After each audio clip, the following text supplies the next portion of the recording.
by the restless sea. We are met to call from out the past stories strange and weird. Bellkeeper, toll the bell, so all may know we are gathered again in the Weird Circle.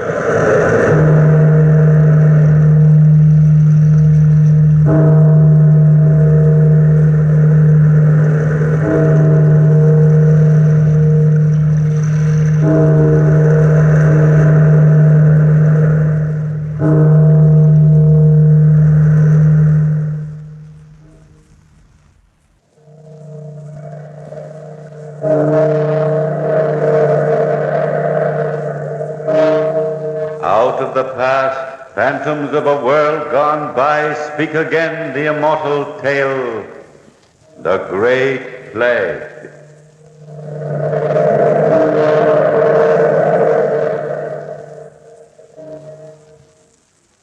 My name's C. Farrell, and as I've often said, I'm willing to learn. Learn to do anything, as long as I can earn me enough to keep a roof over me head and food in me stomach. It was at lunchtime yesterday that I first came to this blasted town of Newport in Monmouthshire and took myself to the nearest inn to see about a bite for the inner man. I stood at the doorway looking in, and who do I see but me old friend and pal, Grigsby, the greatest thief whatever lived. Yes, it was Grigsby, looking as if he'd never slept on a London bench in his life, eating as full and hearty a meal as I've ever seen. At the same time I sees him, he sees me, and he shouts, Farrell! Well. Grigsby, my boy, you're looking as well as the Prince of Wales. I'm fit. Yes, fit, Farrell. Fit for what? Whatever you got in that pig-like mind. Sit down, Farrell, sit down. I've been looking for a man like you. I want you to meet a friend of mine. Bender, this is C. Farrell. Glad to meet you. Cheery sort of bloke. What? Oh, he ain't very cheery, but you get used to him. You have to. He's a friend of mine. Why not? Since you're asking the question, Mr. Bender, you're the one that must answer it, eh? Have you eaten lunch yet, Farrell? Lunch, is it now? Getting swanked, huh? I haven't had a morsel in 3 days. Broke again, Farrell, eh? You'll never learn to make your way in this world. Got to make some plans for yourself. I try, Grigsby. Honest, I do. Bender. Yep. Show this bloke how to pick a pocket, eh? Well, it's simple. Look at the table next to the bar. See the old man there? That's old Peter. He's the caretaker for the largest house in town. He always carries the keys to the silver closet and his money in his left-hand pocket. Why his left pocket? He's left-handed. Live and learn, Farrell. Live and learn. Now, all I have to do is walk by him, pass the time of day pleasant-like, pick his pocket, and we'll all have lunch money, and my friend Grigsby will have the silver closet keys. A very important item. Ooh, what if you get caught? Bender caught. Never. I taught him how to do it. Now, watch and learn, me boy. I'll make something out of you yet. I'm watching. Go ahead, Bender. Keep your eye on me. I'll be right back. See the way he walks across the room, just as if he doesn't care? Swaggering, swinging his shoulders like? Yes, I'm watching. He walks easy. Now, look. He stops at the man's table, talks a while, smiling all the time. What's he saying? How should I know, Fanner? Don't matter what a man says. What matters is he's just saying it. Now, watch his hand there. Stealing into the left pocket there. He's got it. He has for a fact. Yeah, he's got the wallet. And the keys, too. Oh, it's quite a trick. Yes, quite a trick. And I taught it to him. If you want to learn something, Fatto, I told you before, stick to Grigsby and you make a mint of money. I got big plans for myself this night with old Peter's silver closet keys. Should I count you in? As I've said before, and I'm saying it again, I'm willing to learn. So I stuck with Grigsby and Bender. We left the inn in the late afternoon. Grigsby had big plans on his mind, it seems. He was walking fast down the village road toward the biggest house in the town. Me and Bender was walking behind. Come on, you two. Get a move on, will you? Can't walk faster than the legs will go. Having you two on my hands, I'll never get anything done tonight. Oh, I'm sorry, Grigsby, but I'm hurrying as best I can. What are you up to? Look at the end of the road there. That's the house ahead of us. You know who that house belongs to? How should I know? It belongs to the richest family in the old county. The family's out of town, I hear. That's right, Bender. Family's out of town.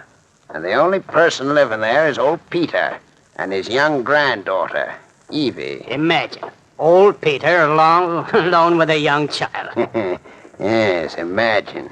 An old man and a young girl without any protection. What are you thinking of, Grigsby? Oh, a simple plan, Farrell. I've been working on this plan for days. A plan to steal the silver. It's worth a fortune, and it's easier than taking candy from a baby. Now I see why you stole the keys. Well, there's the house. We have to wait around here till midnight. When midnight comes, I'll knock on the door, and old Peter will open it. And then Bender here clubs him over the head. And I goes in, gets the silver and the money, and we leave town. What about the child? That's where you come into the plan, Farrell. You're a little fellow, good at crawling through windows. What do I do when I gets through the window? Find the child and get her out of the way before she starts to shriek and holler. I ain't no child murder, Grigsby. I ain't. I gotta teach you the hard way, Farrell, or you never learn at all. But Don't butt me, Farrell, or I'll cut your throat for you. I'll cut his throat for him. You heard him, Farrell. Bender's good at cutting throats. I taught him. But I got a wife and kid of me own. I can't go fighting little children. Use the knife, Bender. Good idea. No, wait a minute. Now, don't be hasty. I never was a man not to change me mind. Change his mind. So you'll change your mind, eh? I thought you'd come to my way of looking at it. Yeah, look over there, playing in the yard. It's the little girl herself, all alone. Now, if you're smart, Fatter, you'll take a word of advice. I don't think I need no advice right now. You might need it this evening when we start to work. Now, talk to the little girl for a while. Find out what room she lives in. And you might even ask what kind of silver the family's hoarding. Oh, she's a pretty little thing. Look at her, playing by herself, nice as you please. Like a regular little lady. It's easier to kill a child than a grown-up. They die easy, fast. Go on, Bender, don't joke with the bloke. He's getting pale. Go on, Farrell. Are you going to talk to her, or do I have to convince you with me knife? I'll talk to her. We'll just sit over on the side of the road and watch you. I don't need no watching. We'll watch anyway. Just walk right up to her and speak.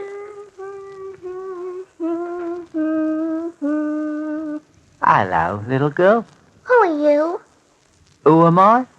Why, I'm a friend of yours. You know my grandfather, old Peter? No, not personally, but I've heard of him. You know my name? Now, what is your name? Evie. I live in that house over there. It's a right nice house, Evie. Which room is your room? Don't you know? Should I? Of course, everybody knows Evie's room. Grandfather says it's 'cause it's a special safe room just for me. Guardian angels watch over me all the time. Of course. Where is your room? On the second floor in the back of the building right over the kitchen entrance. There's a special porch off my room. A porch? Yes. Now I told you about me. What about you? What's your name? My name's C. Farrell. C. Farrell? That's a funny name. Where do you live? Any place I can find for me to live? On the grass, or in a haystack, in an alley, in a doorway of a shop? Is there a second floor for you to sleep on in all these places? I suppose so, Evie. I like you. Wish I could stay with you longer, but I can't. Well, where are you going? Home. My grandfather told me to come in promptly at 5 or I'll catch cold. He worries about me awful. He always does. Goodbye, Steve Farrell.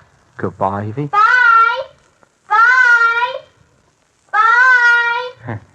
Goodbye. Bye. Goodbye, Evie. Goodbye.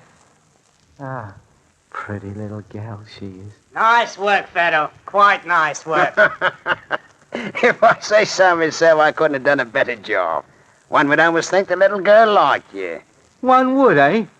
Well, maybe she did. Don't make no difference now. We'll just take a look around the grounds and then wait. Bender? Wait till midnight. Stick around, Farrell. You're going to learn something tonight. Till midnight. Might even get a few hours sleep. Grigsby led the way, and as I've said, I'm willing to learn. As we walked around the ground, I kept looking at the second floor, and my heart sunk. Child killing. It just ain't in my line. For an hour or so, Grigsby studied the land, and then he led us to a little grove on one side of the field, where we sat down to wait. Bender, the big fella, fell asleep. Grigsby kept one eye on me and one eye on the house, and all of a sudden, I realized it was starting to rain. But rain or no rain, we just waited and waited until the church clock struck 12.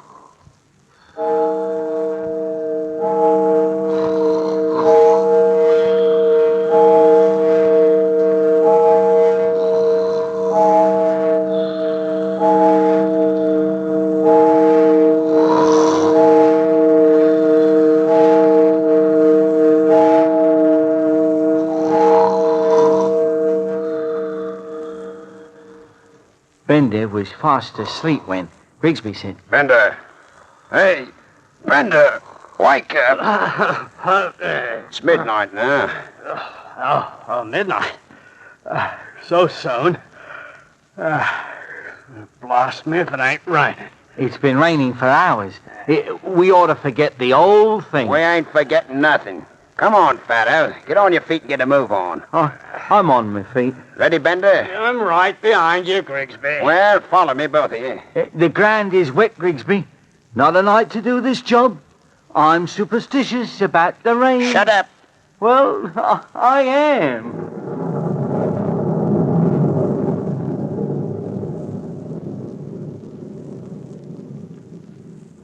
Well, gentlemen, there's the house right ahead of us. Imagine everyone's sound asleep. Farrell, Yes, Grigsby? we'll walk you to the back of the house and give you a boost up over the ledge of the kitchen porch. Yes, Grigsby. Go on, get a move on. I'm moving. Shh, both of you. There's the porch. You think you can climb it, Farrell? I don't know. Honest, I don't. You better now. Climb up on that ledge and stay there until you hear me pound on the front door. Then what? When I pound on that door, climb in that open window and take care of that kid. She won't feel nothing. Just one quick jab in the heart and she's dead. Here, Farrell. Just as a special favor to you, I'll lend you my own knife. Well, go on, take it. Yes, all right, I will. Well, Farrell, you ready? I'm as ready as I'll ever be, I suppose. Climb on me back and I'll give you a boost to the ledge. Now, don't forget, Farrell, if that child ain't dead, you will be.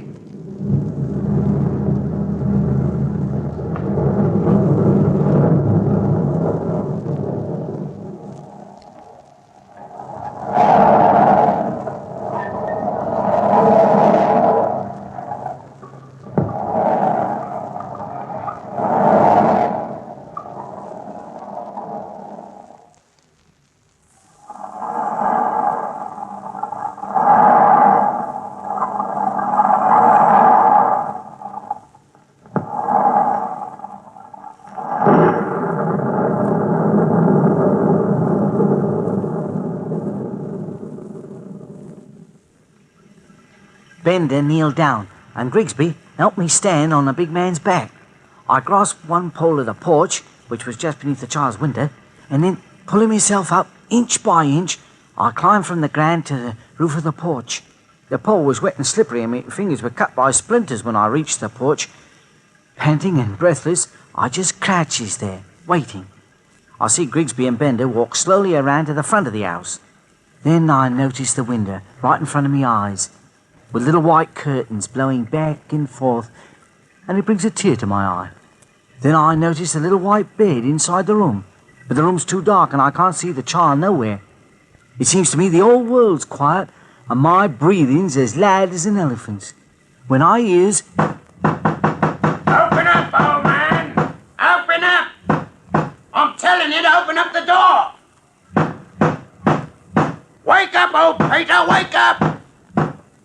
Hey, you old Peter, wake up before I pound the door down! Are you deaf? Well, open up! He sleeps like a log. He's playing the fox, I'll guarantee, pretending to be asleep. Wait a minute. If you don't wake up, I'll smash the door! Gentlemen! Gentlemen! Where is he, Grigsby? Up there in that window, right over your head. Oh, there you are, you dimwit. Come on down and open up this here door. Gentlemen, why do you come to wake up honest people at this hour of the night? Stop playing the game, old Peter. Your time has come. If you don't open up this door right away. My time? You mean to kill me? If you don't open up the door. Gentlemen, I'm afraid you're too late. A crueler fate than murder has taken the breath from my body. What are you talking about? You'll see.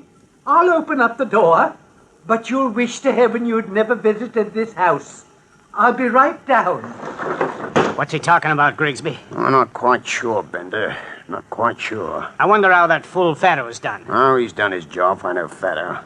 I wonder how long he'll keep us waiting in this rain. If he don't answer soon, we'll break in the window on the side of the house. Oh, there he is. Come in. Come into the light where I can see you. Oh, woe unto you, gentlemen, for trespassing this house tonight. What are you talking about anyway? Look at my face, gentlemen. The black rings under my eyes, and the black splotches on my arms. Do you have any idea what that is? Black rings. Black splotches. Blimey, Grigsby. It's the plague. The Black Plague. Yes, the Black Plague. That's what it is. This afternoon, late this afternoon, my little granddaughter came in from play. Within 4 hours, she was dead. Evie dead? Come in, gentlemen. Look. Look. There she lies on the stairs. Grigsby, look. Look well, gentlemen, because within the half hour, I shall be lying by her side. Oh, the pain. Oh, the pain. It's the plague, Grigsby. I've seen them before. Run, gentlemen. Run to the tanning factory and breathe in the healing fumes of the tannery. The smell of the tan bark and the leather have curative powers. It's too late for me. But if you wish to spare yourself the horrible suffering of the plague, go. Go at once to the tannery and stay there as long as you can. Oh, the pain. My flesh. The pain. Oh, the pain. Help me, gentlemen. Help me. The pain. Don't touch me, Peter. Come on, Bender. The tanner's factory. As fast as we can run. As fast as we can run. Where's Farrell? Where's Farrell? I'm right behind you, Bender. I've heard. It's the Black Plague, and nothing can save us. Nothing but the air of the tannery. Let's get there. Hurry, hurry.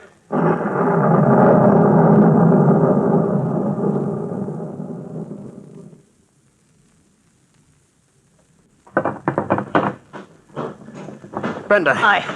You sit here, next to me on this pile of tanning waste. Right. Farrell? Yes. You sit next to him and all breathe together now. Odd. 1, 2, 3. Are you sure the fumes from this tanning vat are good for the Black Plague? I've heard nothing can cure you once you've touched someone who's had it. Oh, I never touch out Peter. Did you, Bender? Never once. Not even tapped him lightly on the shoulder. But I touched the child.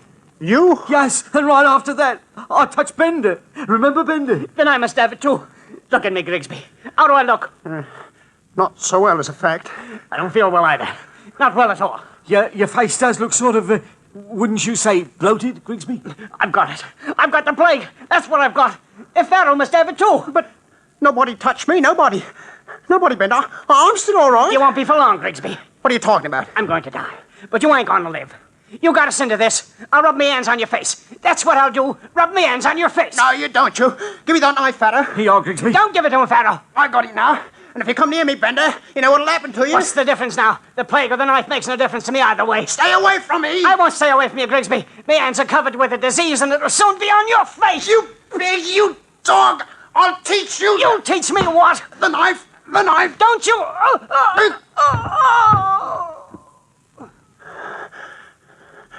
That'll take care of him for a long time to come. Bender's dead. And we'll be with him in a short time, Grigsby. Oh, the plague. The Black Plague. What can I do, Farrell? I don't know rightly, Grigsby. I'm just sitting here watching you, waiting to see. Maybe I'll learn something. The leather scraps. Maybe if I rub myself with the leather scraps, maybe if I... Farrell, I don't want to die. Not yet. I don't want to die. I'm the greatest thief that ever lived. Clever, too. Nobody ever beat Grigsby before, nobody. Nobody ever did before, Grigsby. Well, they ain't going to this time. No, they ain't. Well, maybe the Black Plague's got more power than you have. You can't fight the plague, Grigsby. Is me face turning black? I can't rightly tell yet. Me eyes. How do me eyes look? Red and swollen. Any black rings around them? Oh, give it time. It takes time for the Black Plague to grow. Time. If you'll sit still, it won't be half as painful to die. Maybe if I breathe deeply. That won't do any good. What? Do I have to die? I guess you do. But don't worry. You'll have plenty of warning before you die. The pain will tell you. The screaming pain. The pain. The screaming pain. And then Grigsby collapsed, crying like he was a baby. I sat there for 1 whole hour, watching Grigsby. Bender was dead. As the time slowly passed and the night became morning, I noticed a group of men heading toward us. They were carrying guns, and I poked Grigsby in the ribs. Hi, Grigsby, somebody's coming. What's the difference now, Farrell? You'll find out. Hello over there. Hello. Mr. Grigsby. Mr. Grigsby. What's he want? I don't know. Ask him. I'm Mr. Grigsby. Oh, yes, Grigsby. And are you Mr. Farrell? That's what they call me. And the man with the knife in him is Mr. Bender, I presume. You'll have to take my word for it. You can't ask a dead man no questions. Gentlemen, in the name of the law, you're under arrest. Seize them, boys. Wait a minute. Arrested? For what? For what am I arrested? For what? For housebreaking and plotting against the life of a child. And now it's for murder. How do you know all these things? How do I know? He told me. Old Peter? Yes, I told him, Mr. Grigsby. You told him. I thought you were dead of the Black Plague. I know you did. I wanted you to think so. It took a lot of trouble painting on black spots with kitchen charcoal. Charcoal? Let me go. I wouldn't try that, Mr. Grigsby. But Levy, she was dead of the plague. I saw her myself lying on the steps, dead as can be. Evie was sound asleep in her own bed. You saw a dressmaker's dummy wrapped in cloth and smudged with charcoal lying on the steps. And I thought I was dying, that's what I thought. Bender thought he was dying too. You, Farrell. You were the one who told us we had the plague. You did. You were the one who gave me the knife to kill Bender. I always told you, Grigsby, I'm willing to learn. You climbed through the window to kill the child, yes. You must have known. She wasn't dead. Yes, I knew she wasn't dead. She was lying in her bed, smiling at me as I came to the window. Smiling and laughing. And she told me where to find her grandfather. Find him? Yes, find him. And the two of us got together and got an idea. An idea about the plague. Me knowing how afraid you always are of being sick. You double-crossed me, that's what. I promised I'd kill if you double-crossed me, and I... Come along, Grigsby, and you're under arrest. And you too, Farrell.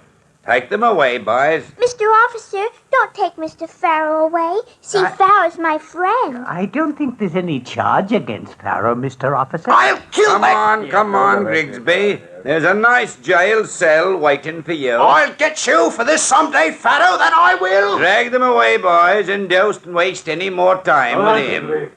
Oh, Miss Evie. Yes, Mr. Officer. I have a special job for you. From now on, Mr. Farrell here is in your charge. Oh, thank you, Mr. Officer. I like C. Farrell. And I like you too, Evie. Grandpa, can we ask Mr. Farrell to my birthday party today? I don't see why not, Evie, child. I think he deserves a piece of birthday cake. Oh, well, blimey, if it hasn't been a long time since my mouth tasted birthday cake. What do you intend to do in this town, Mr. Farrell? Settle down here and get employment? I'll do anything, old Peter. Anything, as long as I've enough to keep a roof over me head and food in my stomach. If you've got any ideas, I'm willing to learn. I think I might have some ideas, Mr. Farrell. It's just possible that Evie and I both might.